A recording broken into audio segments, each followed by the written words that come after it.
Yes, dear students, chapter number 1, class 9th, संख्या पद्धति आज हम पढ़ने जा रहे हैं। चलो, संख्या पद्धति तो आपने क्लास 6 से पढ़ी है, नंबर लाइन, सभी संख्या रेखा को जानते हो। बहुत प्रकार की संख्या पढ़ी है, बताओ कौन कौन सी पढ़ी है। सबसे पहले आ जाओ 6 क्लास पे चलते हैं अपन। अभी 9 क्लास में आ गए अपन, चलो 6 क्लास में घूमने चलते हैं। वहां पर आप देखो, सबसे पहले आपने संख्या रेखा तो पढ़ी, लेकिन वहां सबसे एक संख्या पढ़ी, उसका नाम था प्राकृत संख्याएं। क्या था? प्राकृत संख्याएं, जिसको इंग्लिश में कहते हैं नेचुरल नंबर। क्या होता है? 1 2 1 2 3 4 5 6, एक से आगे जीरो नहीं। जब 1 2 3 से आगे चलेंगे वो कहलाती है प्राकृत संख्या। तो ये जो बच्ची है, इसने सबसे पहले प्राकृत संख्या इसके थैले में भर ली। ये एक्सपेरिमेंट कर रही है हमारी बच्ची। फिर थोड़ा और आगे चलते, नंबर जोड़ने, सब नंबर आने वाले अपने थैले के अंदर, बैग के अंदर। उसके बाद इस बच्ची ने क्या किया कि उसमें है ना जीरो भी जोड़ दिया, शून्य को उठाया, विपरीत दिशा में चलते हुए उसमें जीरो को भी जोड़ दिया। क्या नंबर बना बताओ? पहले वाला तो था नेचुरल नंबर, जिसमें हमने कहा 1 2 3 4 5, चलते जाओ। ये हुआ नेचुरल नंबर n, जिसको हिंदी में कहते हैं प्राकृत संख्या। दूसरा आया, जीरो जोड़ दिया, 1 2 3 4 5, आगे चलते जाओ। इसको कहते हैं पूर्ण संख्या, इंग्लिश में कहते हैं होल नंबर, WHOLE, होल।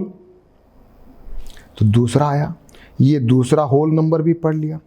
फिर इसको, बच्ची को लगा कि अभी तो बहुत नंबर रह गए, क्योंकि संख्या रेखा के इस तरफ जो माइनस वाले थे, ऋणात्मक, उसको भी तो जोड़ना है। तो इसने उसको भी जोड़ा, ऋणात्मक पूर्णांक। तो उसको सब उनको बोल दिया पूर्णांक, और इसको Z बताया। तो पूर्णांक लिखते हैं, आ जाओ। तो सब, अब आ जाओ एक और जोड़ देते हैं। इसमें अपन जोड़ देते हैं -4 -3 -2 -1, फिर 0, फिर 1 2 3 4, इधर भी जाओ, इधर माइनस माइनस माइनस चलते जाओ, इधर प्लस प्लस प्लस प्लस चलते जाओ। इनको हम कहते हैं पूर्णांक, इंग्लिश में कहते हैं क्या? इंटीजर्स। और इनका जो शॉर्ट फॉर्म है उसको लिखते हैं Z। 3 चीजें सीख रहे हो आज, सब पढ़ा हुआ है आपने, बहुत पहले खूब पढ़ा है, वापस रिवीजन चल रहा है। क्या हुआ? पूर्णांक, माइनस भी आ गया, और कुछ बचा क्या? बटा बटी की संख्या बच गई है, बटा बटी की संख्या बच गई है। इस बटा बटी की संख्या को हम कहते हैं परिमेय संख्याएं या रेशनल नंबर, शॉर्ट में क्या लिखते हैं? Q। तो ये बच्ची के बैग में बहुत सारे नंबर भर दिए, थैला भर गया है। क्या आ गया? परिमेय संख्या भी आ गई, बटा बटी की जितनी है वो सब आ गई। अब तो कुछ नहीं बचा कि बच गया कुछ। दुनिया में जितने प्रकार के नंबर है सब आ गए क्या? अभी भी नहीं आए, कोई बच गया है। और वो बचने वाला कौन है? पहले बताओ परिमेय संख्या की परिभाषा। परिमेय संख्या को अपन ने कहा था कि परिमेय संख्या बटा बटी की संख्या होती है, उसको अपन लिखते हैं P बटा Q। P कोई संख्या है, Q भी कोई संख्या। शर्त यह है कि Q 0 नहीं होना चाहिए। क्यों नहीं होना चाहिए? क्यों नहीं होना चाहिए? Q 0 क्यों नहीं होना चाहिए? ये भी पेश, हमें इस बात पर बल क्यों देते हैं कि Q 0 नहीं होना चाहिए? बताओ। क्यों जीरो नहीं होना चाहिए? आ जाओ मेरे पास इधर। अगर मान लिया, सुनो ध्यान से, अगर मान लिया ऊपर जीरो है, नीचे कोई संख्या मान लो पी है, ऊपर जीरो है, नीचे मान लो कोई संख्या पी है, तो उत्तर रहेगा जीरो। ऊपर जीरो, अंश न्यूमरेटर जीरो, नीचे हर में कुछ भी लिख दो, उत्तर जीरो। लेकिन ऊपर कोई संख्या हो, नीचे जीरो हो तो बताओ बताओ बताओ। P बटा जीरो हम लिखते हैं परिभाषित नहीं, इसको लिखते हैं इंग्लिश में नॉट डिफाइंड। मतलब वैज्ञानिकों को अभी तक इसके बारे में कोई स्पष्ट निर्णय नहीं हुआ है। पहले हम जब छोटे थे ना, तो हमारे टीचर हमको पढ़ाते थे ये इन्फिनिटी है, यानी कि हमको पढ़ाते थे अनंत अनंत। अभी हम जब बड़े हो गए तो वैज्ञानिकों ने कुछ नया डेवलपमेंट किया, उसका नाम दे दिया नॉट डिफाइंड।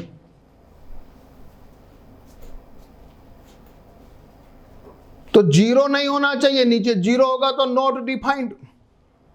अच्छा, तो जीरो बटा जीरो क्या होगा? कौन बताएगा? जीरो बटा जीरो भी नॉट डिफाइंड, इसका भी कोई अर्थ नहीं है। छोटी सी बात सीखी, इंटरेस्टिंग बात सीखी। तो ये हो गया P बटा Q। बताया कि P जो है Q जीरो नहीं होना चाहिए, ठीक बात है। और आगे चलते हैं, क्या कहता है कि P ओवन Q है तो कोई भी परिमेय संख्या के अंतर्गत प्राकृत संख्या, पूर्ण संख्या और पूर्णांक भी आते हैं। क्या लिख रहा है? क्या लिख रहा है? जरा देखो वापस से, देखो जरा क्या लिखा है।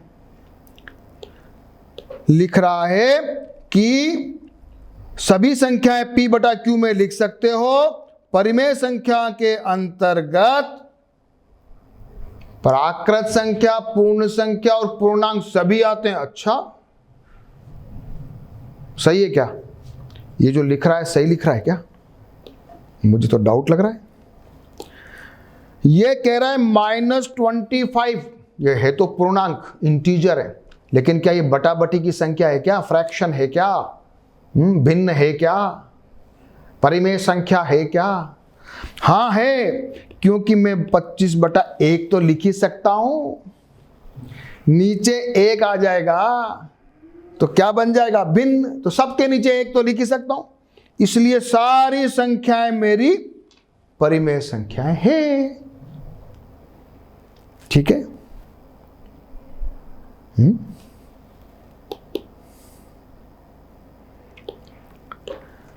अच्छा साहब, परिमेय संख्या अद्वितीय निरूपण नहीं होता है, इसका मतलब तुल्य भिन्न भी होते हैं। ठीक है, 1/2 को मैं 2/4 भी लिख सकता हूँ, 4/8 भी लिख सकता हूँ, 10/20 भी लिख सकता हूँ, 50/100 भी लिख सकता हूँ। तो तुल्य भिन्न होता है, जगह तो वही है, वैल्यू तो वही है, लेकिन हम कहते हैं कि भाई थोड़ा सा एक पढ़ लो, कोई विशेष बात नहीं है, कि एक संख्या रेखा पर जब हम निरूपित करते हैं तो ये मान लेते हैं कि P और Q के बीच में कोई गुणनखंड नहीं है। कभी भी P बटा Q की जब बात करोगे, ये बोल रहा है कि तुल्य भिन्न नहीं होना चाहिए, यानी ऐसा होना चाहिए कि आगे वो संख्या कटे नहीं, आगे वो संख्या कटे नहीं आपस में। इसका मतलब 1 के अलावा कोई भी उसमें गुणनखंड नहीं होना चाहिए। इसको क्या नाम दिया है? इसको कहते हैं उभयनिष्ठ गुणनखंड नहीं होना, इसको कहते हैं सह अभाज्य संख्याएं। क्या लिखते हैं हिंदी में? क्या लिखते हैं? सह अभाज्य संख्याएं। सह अभाज्य संख्याएं, कोई भी दो संख्या जिनमें 1 के अलावा कोई भी उभयनिष्ठ गुणनखंड नहीं हो, उसको कहते हैं सह अभाज्य संख्या। इंग्लिश में कहते हैं को प्राइम नंबर।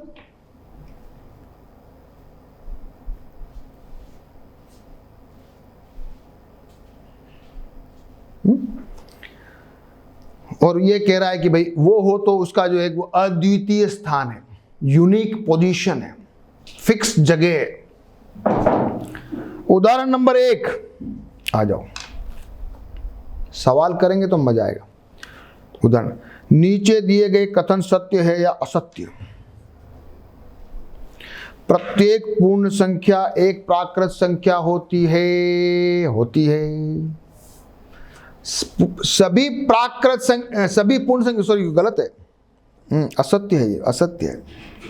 क्योंकि 0 जो है ना पूर्ण संख्या तो है, लेकिन प्राकृत संख्या नहीं है। सभी पूर्ण संख्या प्राकृत संख्या नहीं होती है, लेकिन सभी प्राकृत संख्या पूर्ण संख्या होती है। उल्टा है। पूर्ण संख्या में क्या है? 0 जोड़ दिया है बस। प्राकृत संख्या में 0 नहीं है। दूसरा, प्रत्येक पूर्णांक एक परिमेय संख्या होती है। अभी अभी अपन ने पढ़ा डिवाइड बाय 1 सत्य है, क्योंकि अपन इसे लिख सकते हैं, डिवाइड बाय 1 लिख सकते हैं, सत्य है। तीसरा, प्रत्येक परिमेय संख्या एक पूर्णांक होती है। नो नो नो नो, असत्य है।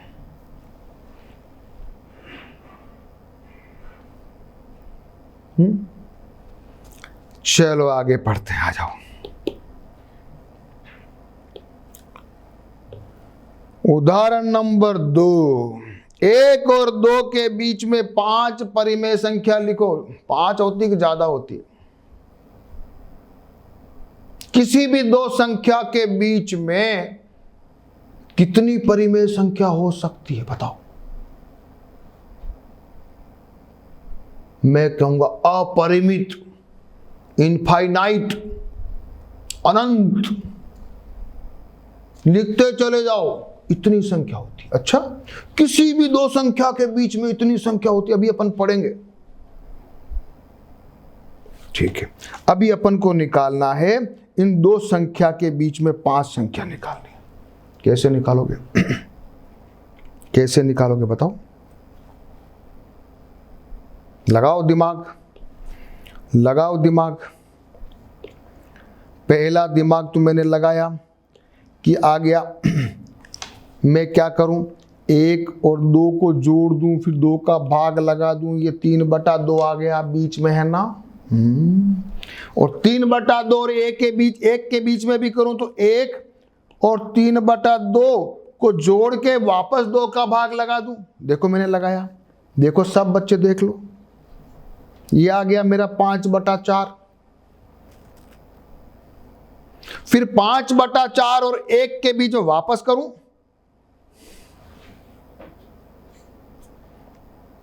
ये 5/4 किया वैसे, बाकी इसने किया क्या? अब पहले तो 1 और 3/2 के बीच में किया, अब 2 और 3/2 के बीच में संख्या निकाली, वही टेक्निक लगाई, दोनों को जोड़ के भाग लगा दिया। कैसे आया? लघुत्तम लेना आता है कि नहीं आता है?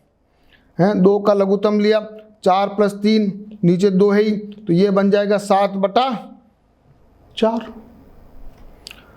अब ये 5/4 और 3/2 के बीच में भी कोई संख्या हो सकती है? यस, हो सकती है। तो ये निकाल दी मैंने 11/8। फिर और निकाली 3/2 और 7/4, ये भी निकाल सकता हूं। कुछ मजा आया? कुछ स्टाइल अच्छी है क्या? ये भी स्टाइल तो सही है, पर कुछ मजा नहीं आया। 2 को जोड़ो और 2 का भाग लगा दो, बीच की संख्या आ जाती है, तो निकालते जाओ। तो इन्होंने कुछ निकाला, इन्होंने निकाला 5/4, अपन ने भी निकाला 5/4, 5/4, 11/8, 13/8, 7/4 अपन ने भी निकाला। ये निकाला क्या अपन ने? हैं? देखो जरा क्या निकाला अपन ने।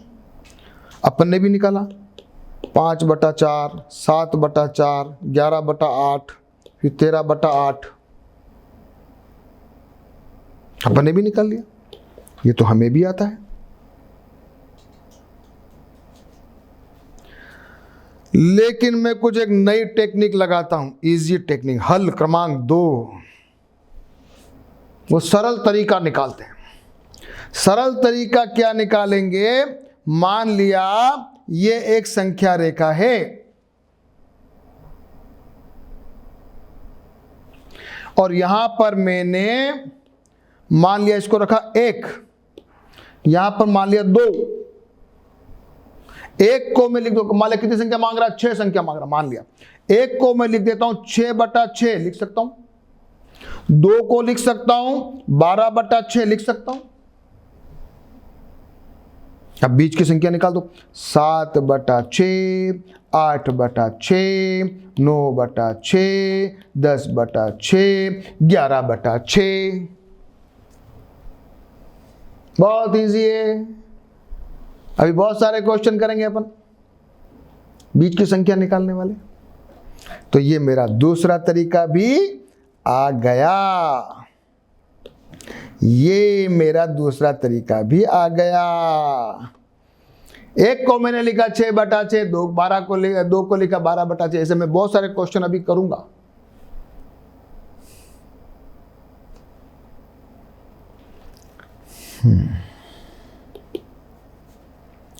ध्यान दीजिए कि केवल 5 ही कहा है, अगर आपको ज्यादा कहते तो ज्यादा भी निकाल सकते थे, ठीक है।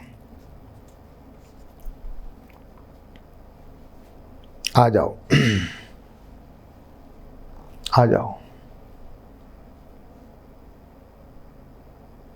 प्रश्नावली 1.1, प्रश्न क्रमांक 1, क्या 0 एक परिमेय संख्या है? क्या 0 परिमेय संख्या है? क्या 0 परिमेय संख्या है? 0 तो 0 है। 0/1, 0/2, 0/3, 0/4, कुछ भी लिखो, 0/50, 0/60। तो उत्तर क्या लिखोगे? जी यस, 0 एक परिमेय संख्या है और इसको P/Q के रूप में हम लिख सकते हैं। यस, ये मेरा उत्तर।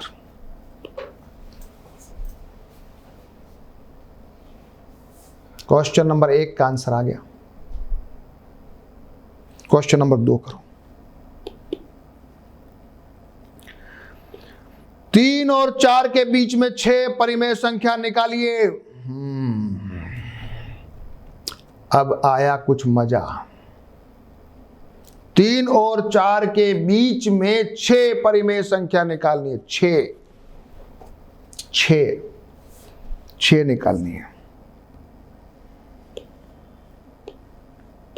ये मेरी संख्या रेखा,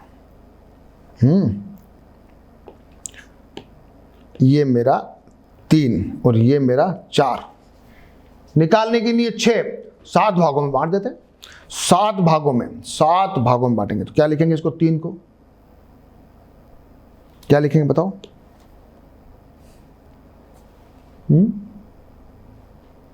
क्या लिखेंगे? लिखेंगे 21/7 लिखें क्या? 7 या 21, ये क्या 28/7 लिख सकते हैं क्या? यस। तो बीच की संख्या बताते जाओ, बोलते जाओ।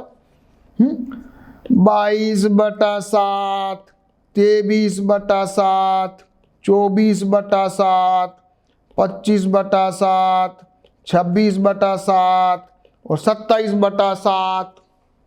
ये मेरी 3 और 4 के बीच में 6 परिमेय संख्या आ गई।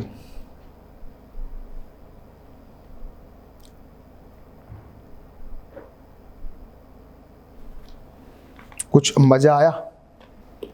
कुछ मजा आया कि नहीं आया ये बताओ पहले तो। हैं? सबको कर दिया? सब आ गए? सब कर लोगे? इंटरेस्ट आ रहा है ना? अभी बहुत इंटरेस्ट आएगा, बहुत मजा आएगा। आपको लगता है बोरिंग चैप्टर? बोरिंग नहीं, इंटरेस्टिंग चैप्टर है। 3 और 5 के बीच में, अच्छा 3/5 और 4/5 के बीच में 5 संख्या, 5 परिमेय संख्या। क्या देखो अलग क्वेश्चन आया, मस्त। इसीलिए मैंने कहा था ज्यादा क्वेश्चन करते तो मस्त कॉन्फिडेंस आता है, थोड़ा दिमाग लगाने को मिलता है। 3/5 और 4/5 के बीच में 5 संख्या लिखनी। मैंने क्या दिमाग लगाया, देखो देखो देखो। 3/5 को मैंने लिख दिया 30 30/50, इसको मैंने लिख दिया 40/50। अब जितनी लिखनी लिखते जाओ, 31/50, 32, 33, 34, 35, 36, 37, 38, 39, इतनी संख्या हो सकती है।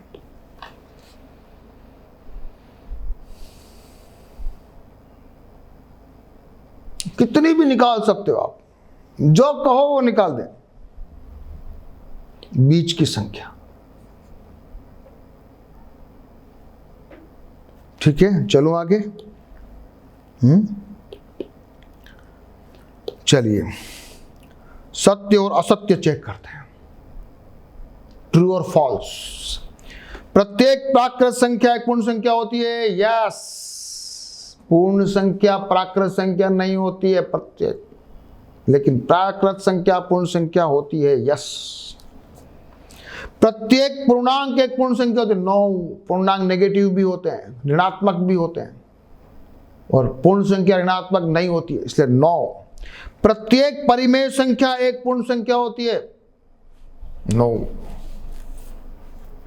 प्रत्येक पूर्ण संख्या एक परिमेय संख्या होती है, पर परिमेय संख्या पूर्ण संख्या नहीं होती, जैसे एग्जांपल दे रखा मैंने। अब हम कुछ आगे की पढ़ाई पढ़ रहे हैं। अभी तक की जो पढ़ाई थी वो हमने 6th 7th 8th के लेवल की पढ़ी। अब 9th के लेवल की पढ़ाई पढ़ेंगे, और जिसका नाम है अपरिमेय संख्याएं। अपरिमेय, परिमेय का नाम है रेशनल नंबर, और अपरिमेय का नाम है इर्रेशनल नंबर। ऐसी संख्याएं, परिमेय संख्या p/q से रिप्रेजेंट नहीं कर पाते। p/q से जिसको रिप्रेजेंट नहीं कर सकते हैं वो अपरिमेय। अब समझा रहे हैं अपन।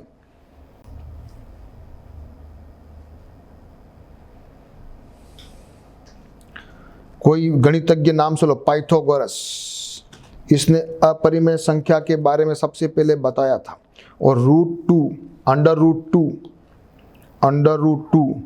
को इसने कहा कि ये अपरिमेय संख्या है। अभी अपन देखेंगे अपरिमेय होता क्या है। अपरिमेय संख्या को हम लिखते हैं s, और इसको p/q के रूप में न लिखा जा सकता हो, इसलिए ये अपरिमेय संख्या p/q के रूप में नहीं लिखा जा सकता हो। अपरिमित रूप से अनेक परिमेय संख्याएं होती है, इसी प्रकार अपरिमेय संख्या भी अपरिमित रूप से अनेक होती है। ये कुछ उसके एग्जाम्पल भी हैं।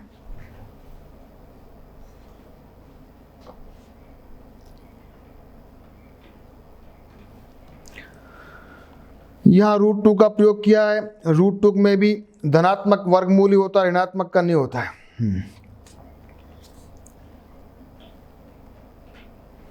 पाइथागोरस के अनुयायियों ने सिद्ध किया कि √2 जो है अपरिमेय संख्या है। फिर वो साइरिन के थियोडोरस ने भी बताया कि √3, √5, √6, 7, 10, 11, 12, 13, 14, 15, 17 ये भी अपरिमेय संख्या है, ऐसा थियोडोरस ने बताया। इनकी उपपत्तियां, इनके बारे में 10वीं क्लास में भी है।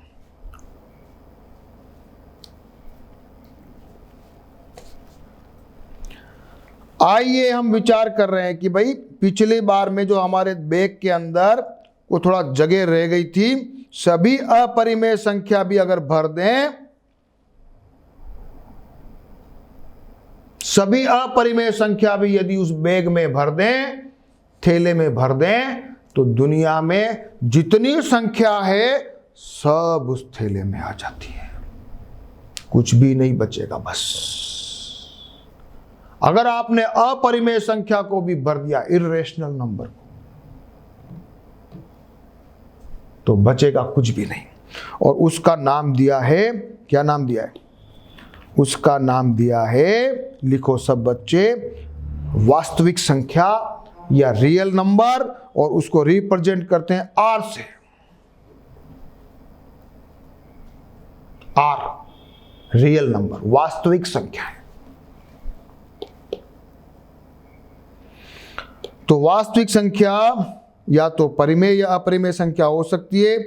तो हम ये कह सकते हैं कि प्रत्येक वास्तविक संख्या रेखा को संख्या रेखा पर एक अद्वितीय बिंदु के रूप में निरूपित किया जा सकता है, और संख्या रेखा का प्रत्येक बिंदु एक वास्तविक संख्या को निरूपित करता है, और ये दुनिया में जितनी भी है ये वास्तविक संख्या में आ जाती है। जर्मनी के 2 वैज्ञानिकों ने ये प्रूव किया था, कोई कैंटर साहब है और डेडेकिंड साहब है।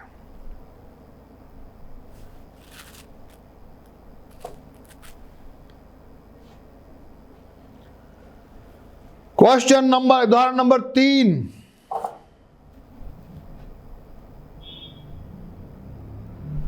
प्रश्न आ गया, संख्या रेखा पर अगर मुझे √2 को निरूपित करना है तो क्या करूंगा। √2 तो बड़ी संख्या है, ये होती है, √2 इतनी बड़ी संख्या होती है, 1.41421356237 चलते जाओ चलते जाओ चलते जाओ। संख्या रेखा पे कैसे करूंगा, मेरा तो दिमाग खराब हो जाएगा। संख्या रेखा पे कहां से लाऊंगा इसको, इतने सारे पॉइंट को कैसे जोड़ूंगा भाई।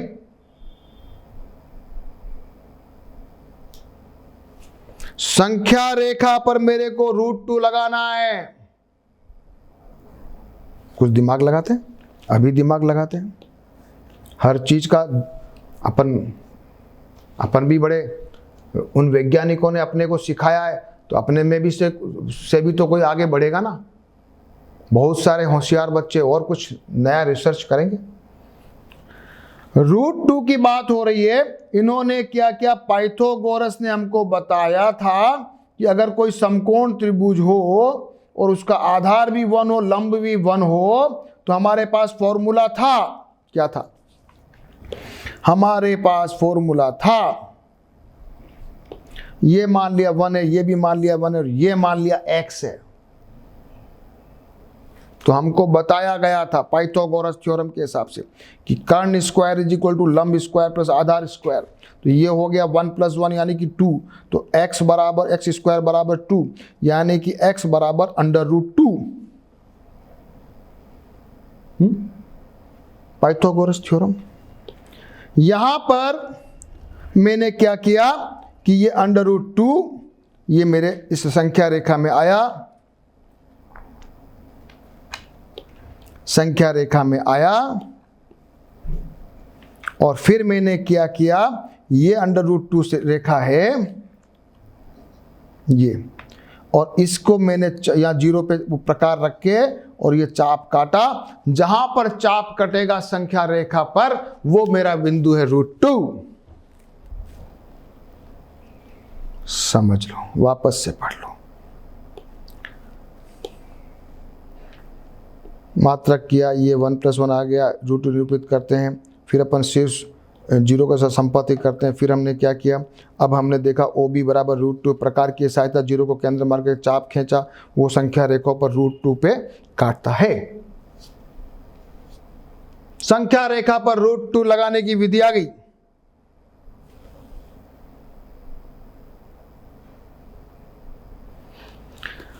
संख्या रेखा पर √3 बनाइए। अब क्या करोगे, गाड़ी फंस गई। √2 में तो आपने दिमाग लगा दिया था, √2 में तो आपने दिमाग लगा दिया था भैया। यहां पर 1 रख दिया, 1 रख दिया, तो आपका आंसर आ गया था। अब √3 कैसे निकालोगे, √3 कैसे निकालोगे।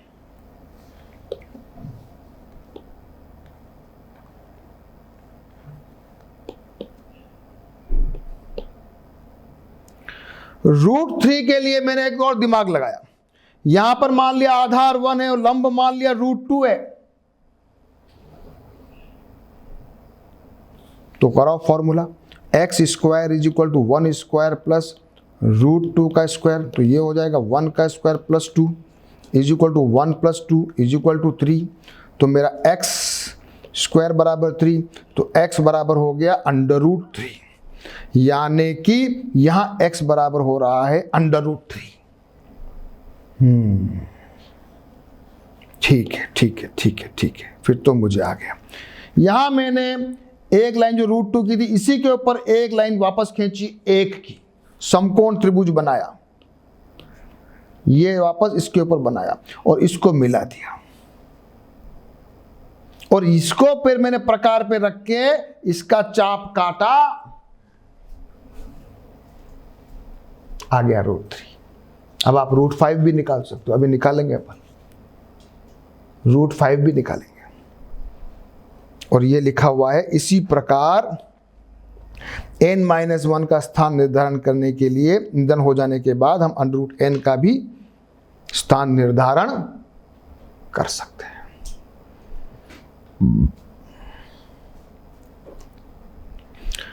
चलो अभी अभी कुछ और इच्छा हो रही है आपको पढ़ाने की। AC, ये तो था √2, √3 की वैल्यू भी जरा देखो, क्या ये सब अपरिमेय संख्या 1.7320508075 चलते जाओ, पाई पाई अपनी पाई, जिसको अपन 3.14 ही लिखते हैं, 22/7 ही लिखते हैं, लेकिन तो बहुत लंबी है भाई पाई, बड़े काम की चीज है पाई। आ जाइए प्रश्नावली 1.2, आ जाओ। सत्य असत्य, प्रत्येक अपरिमेय संख्या एक वास्तविक संख्या होती है, यस होती है, ट्रू। संख्या रेखा पर प्रत्येक बिंदु √m के रूप का होता है, जहां m एक प्राकृत संख्या, प्रत्येक बिंदु नहीं होता है, प्रत्येक बिंदु √m नहीं होता है। मान लिया, क्योंकि कभी कभी मान लिया √4 हो तो ये 2 होता है, तो ये वर्गमूल थोड़ी है, ये √9 हो तो ये 3 होता है, तो सभी संख्या √m की तरह नहीं होती है, फॉल्स, गलत, असत्य। प्रत्येक वास्तविक संख्या एक अपरिमेय संख्या होती है, नहीं ये भी गलत, सब अपरिमेय संख्या नहीं होती।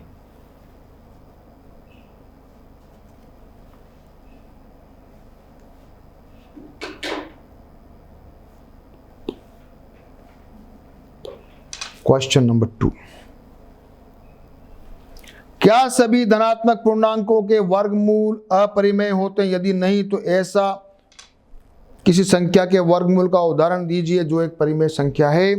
तो उत्तर वही स्पष्ट है, आप कह सकते हो कि सभी धनात्मक पूर्णांक, जैसे √3 होता है, ये अपरिमेय नहीं है, √4 = 2 होता है, ये अपरिमेय संख्या नहीं है। क्वेश्चन नंबर 3, ये है काम का। दिखाइए कि संख्या रेखा पर √5 को किस प्रकार निरूपित किया जा सकता है। बिना सपोर्ट के दिमाग लगाओ, देखे एक बार कोई लगा सकता हो तो। मैंने ऊपर लिखा हुआ है कुछ, मैंने ऊपर लिखा हुआ है, थोड़ा हिंट भी दिया हुआ है, करते हैं सवाल। आ जाओ आ जाओ, सिंपल है। ये सबसे पहले मैंने 1 रखा, ये √2 आ गया, इसके ऊपर 1 की लाइन खींची, √3 आ गया। अब ये √2 में यहां से गिन के इतनी बड़ी लाइन और खींच दो और इसको मिला दो, ये √5 आ गया बस।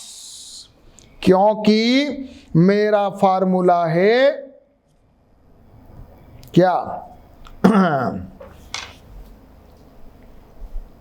क्या फार्मूला है? बिकॉज अगर मेरे को यहां, जैसे मैंने अभी आपको पढ़ा ना, ऐसे मान लिया, वापस इसको अपन थोड़ा चेंज कर दें,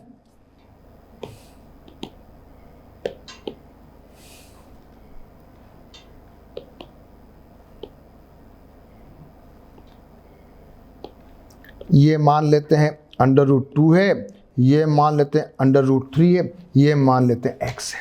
तो x² = √2 का स्क्वायर प्लस √3 का स्क्वायर, ये हो जाएगा 2 + 3 = हो जाएगा 5। तो ये हो जाएगा x square is equal to 5 और x इज इक्वल टू √5। ये मेरे आ गया x is equal to √5। Very simple, ये मैंने किया काम। सभी बच्चे बना के देख लो।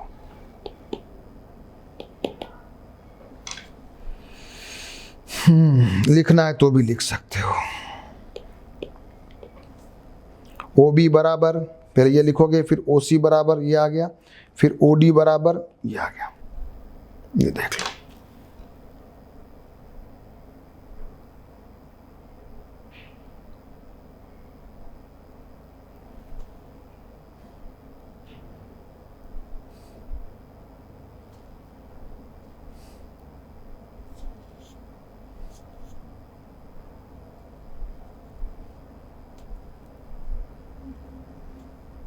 या एक नई टेक्निक भी लिखिए।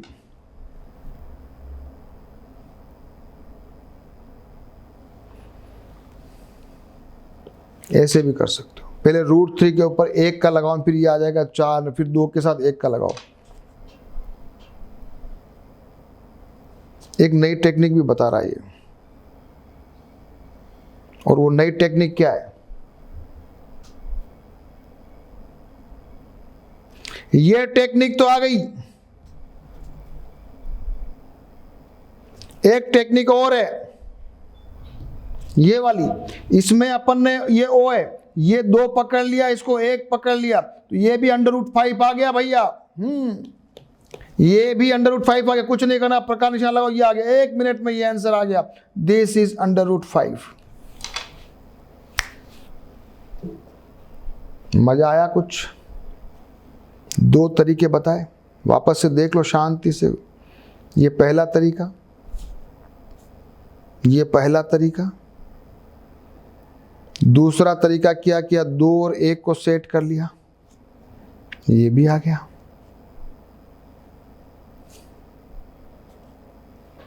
चले आगे चलें अब। वास्तविक संख्याएं और उनके दशमलव प्रसार। आ जाओ।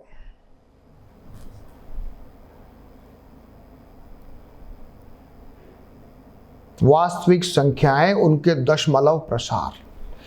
मान लिया 3 एग्जाम्पल दिया हुआ है।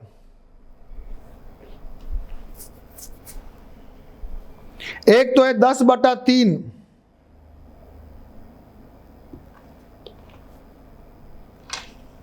भाग लगाओ।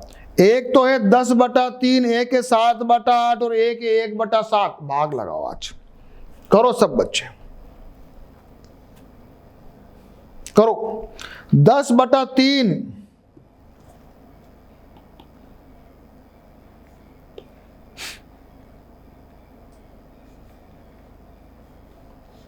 10/3, 3 तरी 9, बचा 1, पॉइंट लगाया, फिर आया, फिर 3 तरी 9, फिर बचा 1 बचा, फिर पॉइंट, फिर 3 तरी 9, फिर 10, सॉरी, फिर 9 आया, फिर 1 बचा, फिर 0 लगाया, 3 तरी 9। अरे भाई ये तो रुक ही नहीं रही है गाड़ी, ये तो जाए जा रही है। तो 10/3 बराबर हो रहा है 3.3333333। चलते जाओ चलते जाओ चलते जाओ चलते जाओ। ये तो गाड़ी रुक ही नहीं रही है।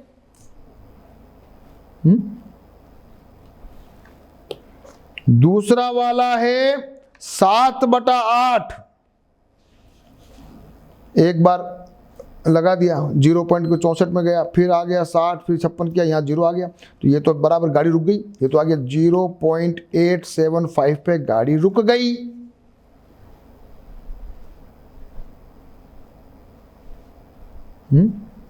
गाड़ी रुक गई, हो गया 0 आ गया। तीसरा वाला है 1/7। तीसरा वाला है 1/7। ये करके देखते, मस्त है, मजा आएगा।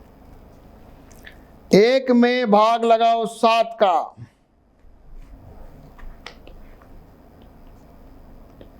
सबसे पहले पॉइंट 0 किया, 7 एकम 7, 3 बचा, फिर 0 लगा दिया, 7 चौक 28, फिर वापस 2 बज गया, 0 लगाया। 7 दूनी 14, 7 बज गया। फिर 7 नाम 63, सही तो है? नीचे गलत गलत गलत गलत।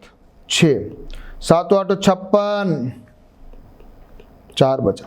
7 5 35, 5 बजा। 7 7 49, 1 बचा। वापस 1 आ गया। अरे फिर वापस 7 1 7। ये तो गाड़ी चलती जा रही है, ये तो गाड़ी चलती जा रही है। ये तो 1 4 2 8 5 7 रिपीट होता जा रहा भैया, ये रिपीट होता जा रहा है। ये तो गड़बड़ हो रही है बात। इसका उत्तर तो आ रहा है 0.142857, फिर वापस 142857, फिर 142857, घूमते जा रहा है, इस संख्या को रिपीट होते जा रहा है।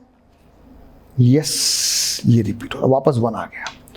तो अब हम थोड़ा सा यहां मैं गाड़ी को रोक रहा हूं। उदाहरण नंबर 8 शांति से समझो और फिर थोड़ी आगे की पढ़ाई करो। फिर उदाहरण नंबर अलग अलग पढ़ के अगली वाली क्लास में उदाहरण नंबर 6 7 8 करेंगे, 9 करेंगे।